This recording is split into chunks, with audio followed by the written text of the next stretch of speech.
इसी बीच भोपाल से एक और बड़ी खबर है। बैरसिया में बच्चों के साथ ब्लैकमेलिंग का ये मामला है और मामले में मंत्री विश्वास सारंग ने अपना बयान अब दिया है। उन्होंने कहा कि आतंकी संगठन HUT के नेक्सस की जांच होगी।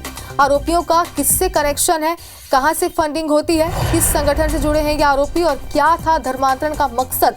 बैरसिया में ही आतंकी संगठन HUT के प्रमुख सौरभ जैन ने धर्म बदला था। धर्म बदलकर नाम सलीम खान रखा था। पिछले साल NIA ने गिरफ्तार भी किया था और इस पर एक बड़ा बयान अब उन्होंने यहाँ पर दिया है। तो बैरसिया में बच्चों के साथ ब्लैकमेलिंग का ये पूरा मामला है और इस मामले में मंत्री विश्वास सारंग ने बयान देते हुए कहा, एक तरीके से ऐलान भी इसे कह सकते हैं। उन्होंने कहा कि आतंकी संगठन HUT के नेक्सस की जांच होगी और आरोपियों का किससे कनेक्शन है, कहां से फंडिंग होती है, किस संगठन से ये जुड़े हुए हैं और क्या धर्मांतरण का इनका मकसद है, इन तमाम बातों को लेकर जांच पड़ताल की जाएगी। बैरसिया में ही आतंकी संगठन HUT के प्रमुख सौरभ जैन ने धर्म बदला था और धर्म बदलकर उन्होंने सलीम खान नाम रखा था। पिछले साल NIA ने गिरफ्तार भी किया था। तो इस पूरे मामले को लेकर मंत्री विश्वास सारंग का बयान अब सामने आया है, जिसमें उन्होंने एक महत्वपूर्ण जांच कमेटी यहाँ पर गठन करने का, एक विशेष तरीके से मामले की जांच पड़ताल करने की बात यहाँ पर कही है। तो मामले पर मंत्री विश्वास सारंग ने कहा कि आतंकी संगठन HUT के नेक्सस की जांच होगी।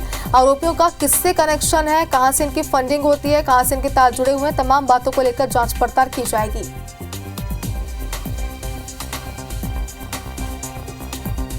जांच हो रही है, प्रशासन और पुलिस पूरी जांच भी करेगा और ये भी सुनिश्चित है यदि कहीं भी किसी भी तरह से पुरानी किसी घटना से जुड़ा हुआ मामला होगा तो भी कार्रवाई की जाएगी। मैंने जैसा कहा, कोई व्यक्ति, कोई संगठन, कोई रैकेट, कुछ भी होगा वो बख्शा नहीं जाएगा, इसकी पुनरावृत्ति नहीं होगी। मध्य प्रदेश में इस तरह के किसी भी प्रकरण को आगे नहीं होने दिया जाएगा, ये सुनिश्चित है। और चलिए इस खबर पर ज्यादा जानकारी के लिए हमारी सहयोगी हरप्रीत हमारे साथ इस वक्त लाइव जुड़ चुकी है। हरप्रीत, मंत्री विश्वास सारंग को हम सुने थे, उन्होंने क्या बयान दिया हमने सुना। साफ तौर पर इस पूरे मामले को लेकर उन्होंने जांच की बात की, लेकिन अब आपसे हम ये समझना चाहते हैं किस तरीके से ये जांच होगी, क्या पूरी प्रक्रिया जांच रहने वाली और क्या बड़े खुलासे जांच के बाद हो सकते हैं।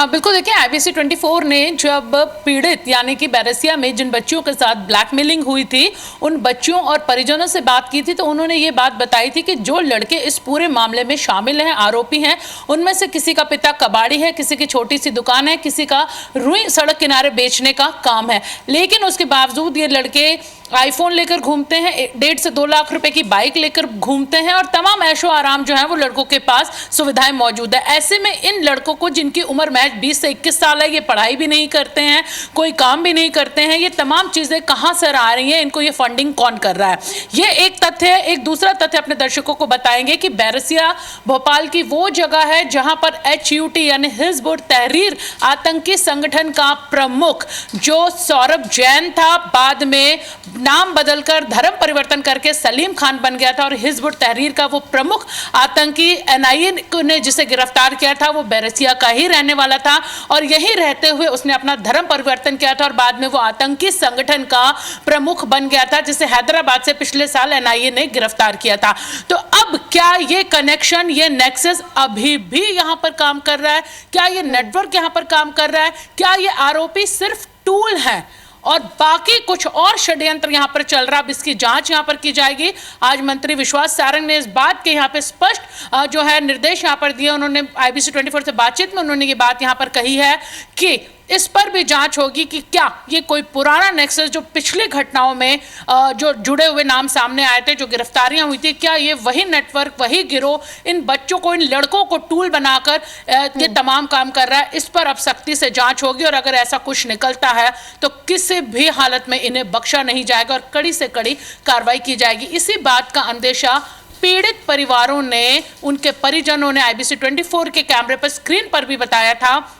यही कहा था कि आखिर इन्हें फंडिंग कहां से हो रही है और इसकी जांच होनी चाहिए, क्योंकि बैरसिया में 1, 2, 5, 7 नहीं बल्कि 30 से ज्यादा बच्चियों को पिछले कुछ समय से ब्लैकमेल किया जा रहा था, लेकिन खुलासा अब जाकर हुआ। चलिए हरप्रीत, तो इस मामले से जुड़े कई सवाल हमारे भी हैं, लेकिन अब जांच के बाद किन किन सवालों के जवाब मिल पाते हैं, ये देखने वाली बात होगी। बहुत शुक्रिया तमाम जानकारी के लिए।